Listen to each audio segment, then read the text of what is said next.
Finally, aku bisa sharingkan ilmu ini. Selama 6 bulan terakhir, aku lagi forward test teknik candle range theory untuk scalping. Jadi kita beneran bisa pakai candle range theory ini di time frame kecil. Karena kalau lihat di YouTube, candle range theory itu pasti hubungannya ke time frame daily, time frame H4. Jadi lebar banget untuk teman-teman yang modalnya terbatas, susah, nggak bisa trading. Karena begitu SL tuh SL gede banget Pak. Ya memang kalau profit juga besar. Akhirnya kita adaptasikan. Bisa nggak sih CRT ini, candle range theory, untuk scalping? Nah di sini aku udah punya 4 aturannya. Kalian bisa lihat yang ada di video ini. Ini kalian nggak bakal nemu di buku, nggak bakal nemu di video manapun. Karena ini asalnya dari data forward testku, dari pengalamanku di market. So let's get started.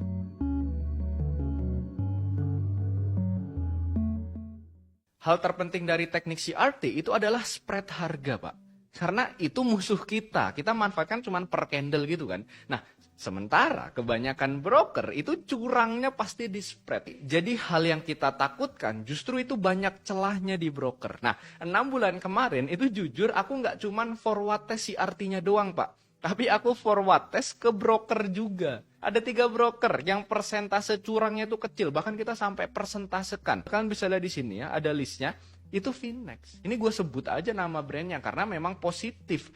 Mungkin dia bisa kecil karena semua aktivitas tradingnya itu diawasi ketat sama Bapepti, KBI, sama JFX. Inilah hasil ketika regulatornya tegas sama broker. Buat kalian yang orang awam yang modalnya terbatas, menurutku Finex juga cocok. Ini minimal depositnya start from 100.000 udah bisa. Nah, di sini biar memudahkan kalian, link download Finex sudah kita taruh di deskripsi video. Silahkan disikat aja. Sekarang kita bakal bahas 4 aturan scalping CRT langsung praktek ke market. Nah di sini aku udah ada 4 aturan. 4 aturan scalping pakai CRT. Jadi per 4-4-nya ini saling berhubungan Pak. Nggak bisa kalian step 1, step 2 habis itu nggak dengerin sisa videonya, nggak bisa. Jadi kalian benar-benar harus dengerin video ini sampai habis. Karena semuanya saling berkaitan. Oke, kita langsung aja ke aturan yang pertama. Kalian wajib paham tentang point of interest dulu. Point of interest ini adalah CRT ketemu area penting. Jadi setiap sebelum kalian trading, kalian harus finding dulu point of interest-nya. Anggap di sini kita lihat ada market XAG USD atau silver lagi drop seperti ini. Kemudian teman-teman notice, oke, dia berhenti di satu harga. Dan harga di sini kebetulan dulunya itu harga sebuah demand. Dan sekarang menjadi harga sebuah supply. Ini demand, ini supply. Ini supply. Nah, point of interest-nya berarti, oke, kita menemukan area menarik nih. Area menarik yang awalnya jadi demand sekarang supply zone. Oke, area pentingnya kita ketemu. Nah, setelah kita ketemu area pentingnya, kemudian kita tahu apa yang harus kita lakukan point of view-nya. Yaitu harusnya ketika disuplai dia akan turun. Ketika disuplai dia akan turun. Nah, memanfaatkan pola penurunannya kita akan menggunakan CRT. Jadi contoh, di sini kita nemu nih, oke, udah pas di level supply. Kita tinggal bikin range atas sama range bawah. Jadi kita delete dulu supply-nya. Yang penting kita tahu, oke, di situ supply, kita bikin ini range atas, set, kemudian ini range bawah. Nah, ketika udah kena tanda begini, kita tinggal perkecil time frame-nya. Plus kita nunggu ada candlestick yang balik. Kalau nggak mau nunggu candlestick yang balik, itu berarti kita entry tanpa validasi. Dengan cara sell langsung, SL di atasnya, TP pasang 1:2 aja cukup. Jadi seperti ini. SL segini, TP segini. Kemudian teman-teman bisa langsung sell. Oke, langsung TP. Kemudian yang di aturan kedua, kalian bisa lihat di sini, fokus kita adalah di CRT retracement. Jadi, kalau tadi kita udah tahu di situ supply, fokus kita adalah akan mencari CRT untuk sell.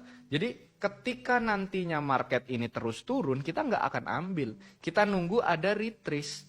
Retrace naik, naiknya dapat, baru kita bikin CRT di situ untuk terus turun ke bawah. Jadi contoh, kita di sini nunggu retrace. Oke, udah dapat retrace. Ini kayaknya belum setengah candle, kita tungguin lagi, ada nggak? Oke, nah di momen inilah kita bisa memvalidasi bahwa kita akan menemukan range atas sama range bawah. Kapan entry-nya? Kita tunggu di M5. Nah, di M5 kebetulan di sini sudah ada validasi candle doji. Doji means harusnya ini akan memperkuat area kita untuk sell. Dengan SL di sana, TP 1/2. Wah, di sini case-nya 1/2-nya agak jauh. Ketika agak jauh kayak gini, kita TP-nya bisa di range bawah. Jadi kita RR-nya 1-1. Ya ini realita. Ada kalanya kita dapat 1-2 bagus, ada kalanya kita entry-nya di tengah kayak gini. Gitu. Plus di sini ratio udah kena, kemudian ada doji, makanya kita ikutin. Kita lihat marketnya bergerak. Oke. ITP. Meskipun di sini harusnya 1/2-nya pun kena, nggak apa-apa. Namanya candle range teori itu manfaatkan range atas sama range bawah. Next, kita ketemuin lagi. Ada retrace lagi nggak ya? Nah, retrace lagi. Kita tunggu lagi. 1, tunggu. Jadi retrace momentum yang kita manfaatkan. Belum ada. 2, oke. Udah mulai retrace nih. Pindah lagi. Range bawah, range atas. Kita pindah ke M5. Nah, di M5 malah clear. Oke, sudah ada selling pressure. Kita tinggal short di sini, SL di atas, TP di range bawah. Di sini dapat 1/1,5. Oke lah, gitu. Kemudian kita tinggal jalankan. Tek tek tek tek tek. Oke, dapat lagi. Nah, pas dia kenceng ke bawah begini, nih ini kan kenceng ke bawah. Kita nggak dapat momen retrace. Ini kan retrace kita nggak dapat. Kita nggak bisa ambil range di sini.